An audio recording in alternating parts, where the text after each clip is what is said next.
I was ready. I believe the Niners put the league on notice. For context, the Niners won their regular season games last year by an average of 19.1 points.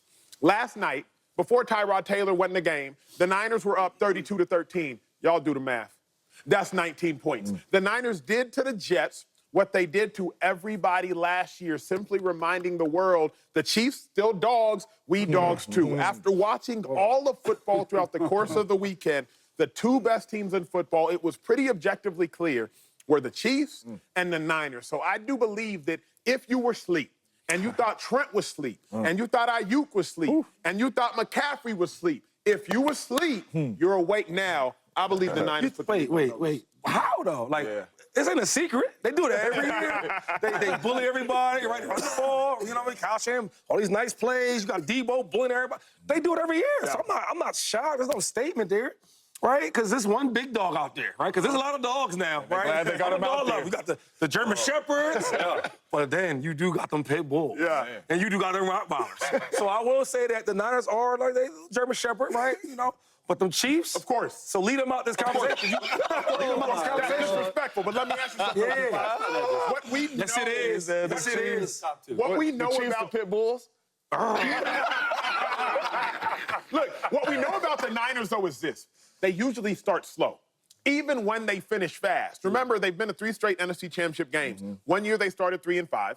One year, I believe they started 4-4. Last year, they started pretty well, even though Nick Bosa, their star defensive player, didn't start well. So if the Niners start fast, imagine how they finish. Because usually they start slow, and then it's boom, boom, boom, boom, like Usain Bolt coming out the blocks. He gonna start slow, but then that gate gonna open up, and he full speed ahead. If they starting blowing out the Jets by 19 points, really it ended up being 13 points, I believe. Real quick, are you counting this Jets win like a big deal? Not beating the Jets. How they beat the Jets. Yeah. You know this. You were running back, big dog. Like, if you can just sit there and choke a team out, which they did. That's why I put Kyle Shanahan on another level, though, right? We worried about this guy, worried about that guy. It don't matter. I said this on Twitter, and everybody thought it was crazy, right? Chris McCaffrey is the best running back in football, for sure. But before he had him, they were running the ball really good, right? With journeymen, with 7th-round draft picks, all type of dudes, right? Undrafted dudes, so they always ran the ball well.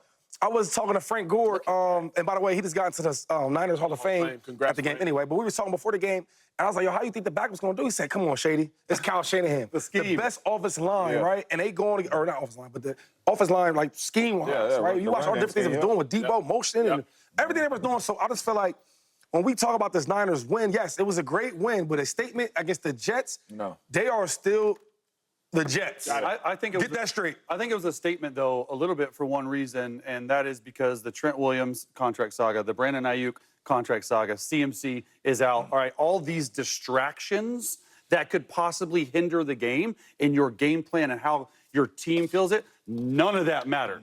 And so I got to give it to Kyle Shanahan. Not only is he an offensive genius, like borderline the best in what we've seen in a long time, right, with shifts, motions, other than Andy Reid. Come on now, I got you. But like Kyle Shanahan does a little different than Andy Reid. Andy Reid, you know, he runs the same 12 to 15 plays, just different formations, right? With Kyle Shanahan, it's something new every week. It's a different shift. It's a different formation. It's a different motion. It's inside zone. It's outside zone. Let's go tempo. Let's pull it back. Let's go under center 7-step drop. It is all across the board. So those players have to be extremely smart to run that scheme. And then at the end of the day, guys, it comes down to the quarterback. I thought Brock Purdy played a lot better than what the numbers suggest. He was borderline, like, really good at times. Like, he was efficient at first. He got going into the game. You see right here, this 15, Juwan Jennings right here? He is the best number 3 in all of football. So when you take Debo, when you take Trent Williams, Brandon Ayuk, CMC, George Kittle, we didn't even talk about George Kittle. We have to. There's going to be a game in October where him and Juice put up 200 yards combined. And we're not even talking about, so yes, they have the scheme and they have the players. I just think from a distraction standpoint, because that's all we talked about all offseason. Yeah, that's a good point. Like, they did say, hey, we can put that behind us and we can go win a football game. And who's Juice? Juice check. Fullback. Juice check. We giving fullbacks nicknames? He got a nickname. Wow. When you're making $4 million the past years and you're the top, and that you get it's like 4 of them in the league. He got it. If Danny Dimes got a nickname, Juice got a nickname. He wanted him once. He's pretty good. I'm really I'm really surprised by y'all's answer, though. Okay. Like, this Niners football, dog. Right.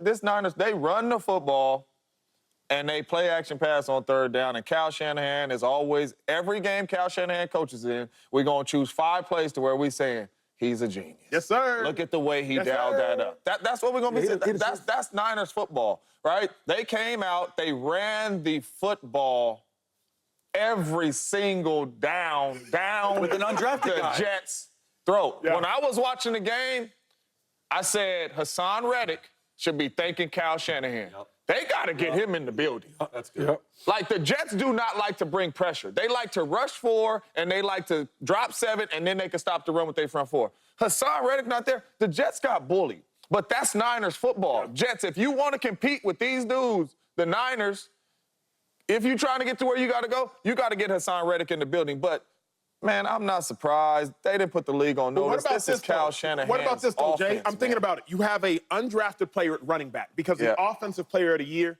didn't play. Mm-hmm. You have a 7th-round pick at quarterback in Brock Purdy. Trent Williams didn't play all training camp. He wasn't even in the building. He don't need to. Brandon Ayuk played a C- He game, was rusty. all things Yep. considered. And you still went out there and dominated that game. That's why I say 2-5. They made a statement, not because I didn't think they'd win. Right, Of right. course they were going to win. You should have won. You in the Bay. But you made a statement not because of what you did, because of how you Well, did. it's both sides, though, because even like we talk about not being together, right? And they've been together for a long period of time, but look at the Jets. I mean, like, I didn't see no hustle. I didn't see no attitude. I didn't see no dog. I didn't see no dudes on defense like, yo, okay, where's Quinn Williams? I didn't see him. And I know how good he really is. So when we talk about the whole picture, even on the other side with the Niners, they've been together for so long. So even if I haven't played with you in preseason, you know, and then another thing, they have a deep runs. Yeah. They go from the regular season all the way to NFC Championship game. Okay, regular season all the way to the Super Bowl. So when you talk about like gelling and knowing each other, they know each other. Can I make a point? Because Shady makes a great point. And oftentimes we forget the humanity of players in the sense that Kyle Shanahan took the dog out of the Jets defense.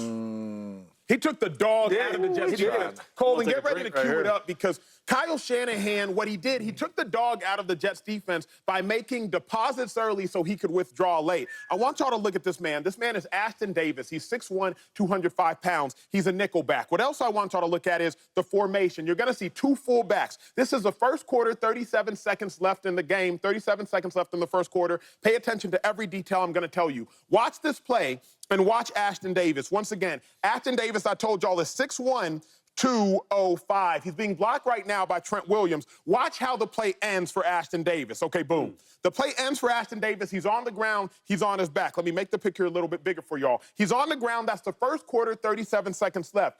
He made a deposit early, Kyle Shanahan. still down. So he could make a withdrawal late. Now, again, he took the dog out of the Jets because right now I wanted to see y'all again. This is Ashton Davis, 6'1", 205. What's this picture? It's now the third quarter, 9 minutes, 47 seconds left. That's the same 2 fullback left, 2 fullback set. If you're Ashton Davis, last time you went up there and you got thrown to the ground by Trent Williams. So this time, oh, you ready. You ready. But here's the problem, y'all. In coverage, Ashton Davis has quarter flat, so he has a wheel route. Shady, last time what happened to Ashton Davis, big dog? You got put on his back. He got put on his back. Pancake. So this time, Ashton Davis like, oh, no, y'all ain't going to get me again. I'm ready for the run. Here's the problem. Like 2 trains passing in the night. There goes the man about to catch the ball that he should be defending. And just like that, that's, oh, please, coverage. Because Ashton Davis is now looking back. And the dude he's supposed to be guarding about to go catch what would nearly be a touchdown. Kyle Shanahan took the dog out of the Jets because you set it up early in the first quarter with 37 seconds with 1 look. Then you come back in the third quarter with 9 minutes, 47 seconds with a similar look. And now you got a dude who was on his back giving up touchdowns. You can bring it to the whole shot.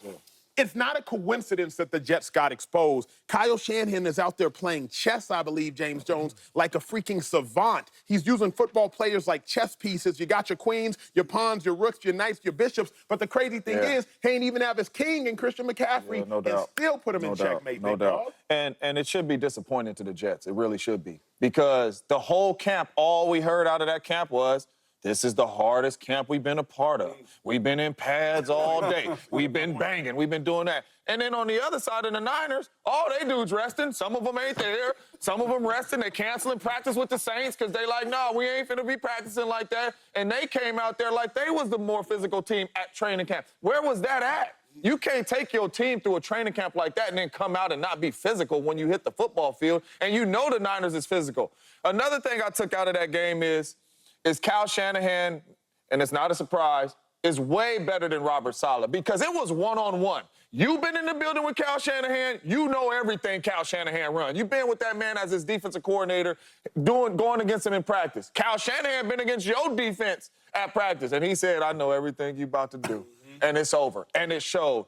It was a disappointing outing by the defense for sure. It definitely says way more about the Jets in this situation than it does the Niners. We knew who the Niners were, and that was going to be my point is, like, you look at the head-to-head matchup, the Jets were in pads all training camp. Okay, so were the Niners.